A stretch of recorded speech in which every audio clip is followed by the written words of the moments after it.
একটা লোক একটা কথা বলেছে এই ধরনের জুলুম অত্যাচারের বিরুদ্ধে, তারা সব একই ক্যাটাগরি, কোনো এক ক্যাটাগরিতে পড়ে। তো আমাদের ভারতের প্রভাব মুক্ত থাকতে হলে এই দলের রাজনীতি আমাদের বন্ধ করতে হবে। জনমত বলে অনেকেই বলে যে জনগণের সিদ্ধান্ত, জনগণের সিদ্ধান্ত নিয়েছে, জুলাই অগাস্টে জনগণ সিদ্ধান্ত নিয়েছে যে এদের কোনো অধিকার নাই এদের রাজনীতি করার।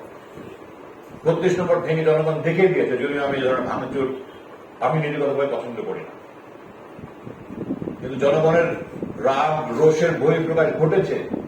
আবার নতুন করে জনগণ কি করবে? ওই পাশ থেকে বলে যে নন ইলেক্টেড গভর্নমেন্ট, এদিক থেকে কেউ কেউ বলে অনির্বাচিত সরকার। নির্বাচন মানে কি? আমাদের পরিফারা কয়জন ব্যালট পেপারে সিল দিয়ে নির্বাচন হয়েছে? নির্বাচন হল জনগণের কণ্ঠ, তারা জনগণের কণ্ঠ ভোটেই সরকার নির্বাচিত হয়েছে, হয়নি? উনি কিন্তু পুরে এসে জুড়ে বসছেন দশের এদের জনগণই যারা বিপ্লব করেছে তারাই তো তাকে বসিয়েছে। তাহলে উনি জনগণ নির্বাচিত না কেন? উনি হয়তো ব্যালট বাক্সে ব্যালট পেপারে সিল দিয়ে উনি নির্বাচন করেন, ইলেক্টেড, নট পোলের মধ্যে ইলেক্টেড না, পিপুলের কণ্ঠ ভোটে উনি ইলেক্টেড।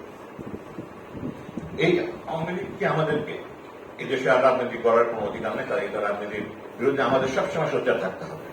আমরা যদি আওয়ামী প্রভাব মুক্ত থাকতে পারি, আমরা অনেক এগিয়ে যেতে পারবো। এই যে যদি আওয়ামী প্রভাব মুক্ত থাকতে আমরা অনেক অনেক এগিয়ে যাবো। এবং এরা শুধু দেশের দুশ্মন, তারা ইসলামের দুশ্মন। পাকিস্তান আমলে ক্লাস 6 থেকে 8 পর্যন্ত আরবি পড়া বাধ্যতামূলক ছিল, আমরা পড়েছি। ক্লাস 6 থেকে 10 পর্যন্ত ইসলামিয়াত শিক্ষা বাধ্যতামূলক ছিল। 72 সালে এই দুটা বন্ধ করে দেওয়া হয়েছে। 72 সালে এই দুটো শিক্ষা বন্ধ করে দেওয়া হয়েছে। ফজলুল্লাহ মুসলিম হল হয়ে গেছে ফজলুল্লাহ হল, সলিমুল্লাহ মুসলিম হল হয়ে গেছে সলিমুল্লাহ হল। ব্যারিস্টার নজিব বলেছে কাজী নজরুল ইসলাম হল কাজী নজরুল হয়ে গেছে। তারা ঢাকা বিশ্ববিদ্যালয়ের লোগোতে কোরআন শরীফ ছিল, তারা কোরআন শরীফ ভুলিয়ে গিয়েছে। কিসের মুসলমান তারা?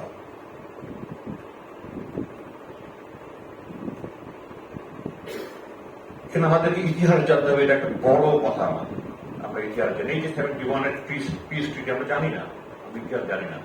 আমরা 30 লক্ষ বলে গলা ফাটিয়ে ফেলছি। একটা লোকের মুখের পাথর একটা ইতিহাস তৈরি হতে পারে?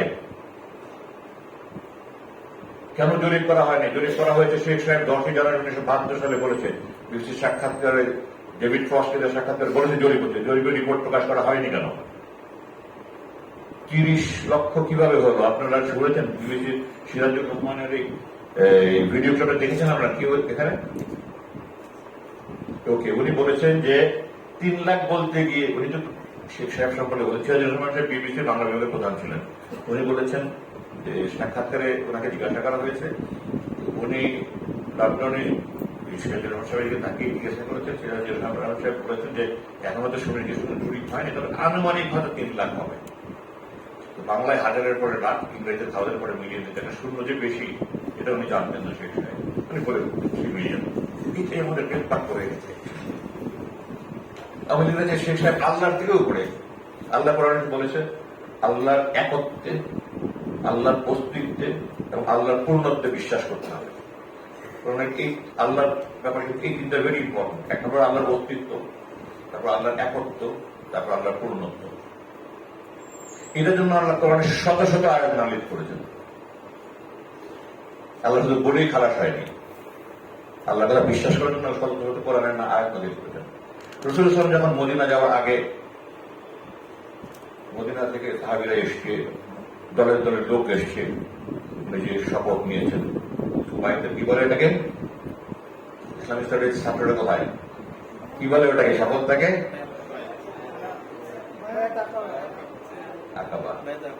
ওকে। উনি কিন্তু ওখানে ছিল আমার যে কোনো ন্যায়সঙ্গত আদেশ পালন করবে। উনি কিন্তু বলেন নাই আমার আদেশ অন্ধভাবে পালন করতে হবে। অন্ধ আনুগত্য ইসলাম কখনো বলে না। কিন্তু শেখ সাহেব বলেছে 3 মিলিয়ন, এটা প্রশ্ন করা যাবে না, কারণ আল্লাহর থেকে বেশি উপরে ওনার কথা। সুতরাং এই 30 লাখ বলতে বলতে মিথ্যারা তাকে গোয়েবলসের থিওরি অনুযায়ী টেলে লাই 100 টাইমস ট্রুথ, তারা এটাকে এস্টাবলিশ করে দিয়েছে। আমি এটা নিয়ে আমার প্রথম মুক্তির পরে 3rd সেপ্টেম্বর প্রেস ব্রিফিং এ বলেছে যে অনেকে আমাকে বলেছে আপনি প্রথমবারের না বললেও পারতেন। আমার সারা জীবন আমার কাছে এটা তাড়া করেছে যে কেন এটা 2,86,000 ছিল বলে আমি আনঅফিসিয়ালি জেনেছি। জরিপে এই জন্য তারা প্রকাশ করেনি, তাদের তো 3,30,00,000 এই কল্পনা প্রকাশ হয়ে যাবে কেন। তো আমাদেরকে সত্য ইতিহাস জানতে হবে, এটা আমাদের পড়তে হবে। আওয়ামী লীগের ইতিহাস জানতে হবে, এদেশের ইতিহাস জানতে হবে, এদেশে কার কি ভূমিকা ছিল এগুলো জানতে হবে। কারণ ভবিষ্যৎ পরিকল্পনা করতে হলে আমাদেরকে ইতিহাস না জেনে হবে না, ইতিহাস জেনে আমাদের ভুলভ্রান্তিগুলি শিখে ওখান থেকে আমাদের ভবিষ্যৎ পরিকল্পনা করতে হবে। আমি আরেকটা কথা বলতে চাই, সেটা হলো যে ইন্ডিয়া আমাদের কেন সাহায্য করেছে, তারা কেমন তাদের 7 সিস্টার্সে আমাদের আগে থেকেই মুক্তির আন্দোলন হচ্ছে, ওখানে তো তার কোনো সাহায্য করে না, তারা প্রতিহত করার চেষ্টা করে, তবে আমাদেরকে তারা সাহায্য করবে না। তার 3টা উদ্দেশ্য ছিল। 1 নম্বর, এই অঞ্চলে তাদের সম্প্রসারণবাদী জাতীয়তাবাদী কার্যকলাপের মূল সত্য ছিল পাকিস্তান এটাকে ভেঙে দুর্বল করা। 2, এটাকে একটা ইকোনমিক মার্কেট, অর্থনীতি বাজার পুঁজি বাজার করা। 3, একটা তাবেদার সরকার বসানো। তারা 3টাই সফল হয় নাই বলছি। আমরা জানি না, আমরা হুজুগি জাতি, আমরা লাফিয়েছি। আমাদের জেনারেশন, আমাদের পরের জেনারেশন কোন সত্য জানতে চায়নি, নেভার চ্যালেঞ্জ, তাকে কি বলেছে না বলেছে চ্যালেঞ্জ করেনি, আমরা এইভাবে এগিয়েছি। তো তারা আমাদের কোনোদিন বন্ধু ছিল না। 1905 সালে বঙ্গভঙ্গ তারা চায়নি, আমাদের উন্নতি ভঙ্গ করতে দিতে চায়নি, এবং বঙ্গভঙ্গ রদ করেছে 6 বছর পরে।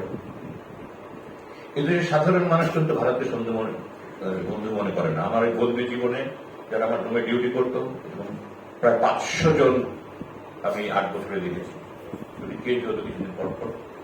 আমি 2-1 ভিতরে সবাইকে জিজ্ঞাসা করেছি যে আপনি কি ভারতকে বন্ধু মনে করেন? একটা ব্যক্তি বলেনি। 20 বছর থেকে 40 বছর বয়সী একজনও বলেনি। এখানে কে আছে ভারতকে বন্ধু মনে করেন? আপনার পরিবার আত্মীয় স্বজনে কে আছে ভারতকে বন্ধু মনে করেন? আমরা কোনদিন তার আমাদের বন্ধু ছিল না, কথা খেয়াল রাখতে হবে, এবং আমাদের ইতিহাস জেনে আমাদেরকে সে পরিকল্পনা করে আগাতে হবে। ব্রিটিশরা আমাদেরকে 200 বছর শাসন করেছে ডিভাইড এন্ড রুল করে। ভারত তাদের এখানে যে এজেন্ট, তাদের মাধ্যমে আমাদের ডিভাইড এন্ড রুল করেছে। স্বাধীনতার পক্ষে শক্তি বিপক্ষে শক্তি বলে। যে ছেলের বয়স 10 বছর 11 বছর 12 বছর, সে কি করে বিপক্ষে শক্তি হয়? আমার বয়স 71 সালে 12 বছর বয়স, আমি তো যুদ্ধ কিছুই বুঝি না। তো তার মানে যার বয়স আমার বয়স বা তার থেকে কম, সবাই এদেশের নাগরিক, এদেশের পক্ষে। তাহলে কেন আমার থেকে বয়স বেশি এদেশের শতকরা কতজন আছে? 5 জন শতকরা। তাহলে আমার পরিবারে, আমার দাদা বাড়ি নানা বাড়ি মিলিয়ে আমার চেয়ে বড় খুব কম লোকে আছে, 5 জনের মধ্যেই হয়তো হবে। তাহলে বাকি লোক 95 সব স্বাধীনতার পক্ষেই শক্তি। আমাকে স্বাধীনতার পক্ষে বিপক্ষে শক্তি বলে গালি দেয় ফেসবুকে। আমি 30 বছর আমার রক্ত ঘাম দিয়েছি, আমার জীবন মৃত্যু ঝুঁকি নিয়ে আমি অপারেশন করে ফিরতেছি দেশের স্বাধীনতা সার্বভৌম অখণ্ডতার জন্য। এগুলো একটা দেশকে বিভক্তির জন্য এগুলি করা হয়েছে, ভারতের এজেন্ডা বাস্তবায়ন করার জন্য করা হয়েছে। আরেকটা হলো আমাদের জাতীয়তা নিয়ে, আমরা বাঙালি বাংলাদেশি। আমরা যেমন কোথাও ফর্ম ফিল আপ করে কি লিখি? আমরা বাঙালি। আমার পাসপোর্ট লিখি কি লিখি? তারা কোনোদিন বলে আমরা বাঙালি? বাংলাদেশি বলে তারা বলে বাঙালি জাতীয়, আমরা বাঙালি জাতি। ভাষা কোনোদিন জাতির ভিত্তি হতে পারে না। তাহলে তো New Zealand, Australia, England, Canada, USA সব এক জাতি হতো। ইন্দোনেশিয়া, মালয়েশিয়া 2 দেশ হলো কেন? একই ভাষা বলে। ভারত তো তাহলে ভেঙে 12টা দেশ হওয়ার কথা, 13টা দেশ হওয়ার কথা। কারণ কেউ বিহারি বলে, কেউ তামিল বলে, কেউ পাঞ্জাবি বলে। পশ্চিম পাঞ্জাব পাকিস্তানে, পূর্ব পাঞ্জাব ভারতে, এই 2টা মিলে তাহলে একটা দেশ হলো না কেন? ভাষার মধ্যে জাতীয়তার ভিত্তি হতে পারে না। আমরা ভাষাভাষী হিসেবে আমাদের ভাষা বাংলাদেশী, বাংলা। আমরা জাতিগতভাবে বাংলাদেশ দেশীয়, আমাদের নাগরিকত্ব বাংলাদেশ, জাতিগতভাবে আমরা মুসলিম। কারণ কোরআনে আছে মিল্লাত আবিকুম ইব্রাহিম, তোমার জাতির পিতা ইব্রাহিম। আর তারা তো ইব্রাহিমকে জাতির পিতা মানে না। তাহলে যারা জাতির পিতা আল্লাহ তাকে বলেছে মানে না, অন্য জনকে জাতির পিতা মানে, তারা কি মুসলমান নাকি? যারা আল্লাহর আদেশ অমান্য করে আরেকজনকে জাতির জনক মানে, তারা কি করে মুসলমান হয়? আমাদের এখন আগের দিকে তাকাতে হবে, লুক ফরওয়ার্ড। আমাদেরকে সোল সার্চিং করতে হবে, ইন্ট্রোস্পেকশন, নিজেকে আগে জানতে হবে।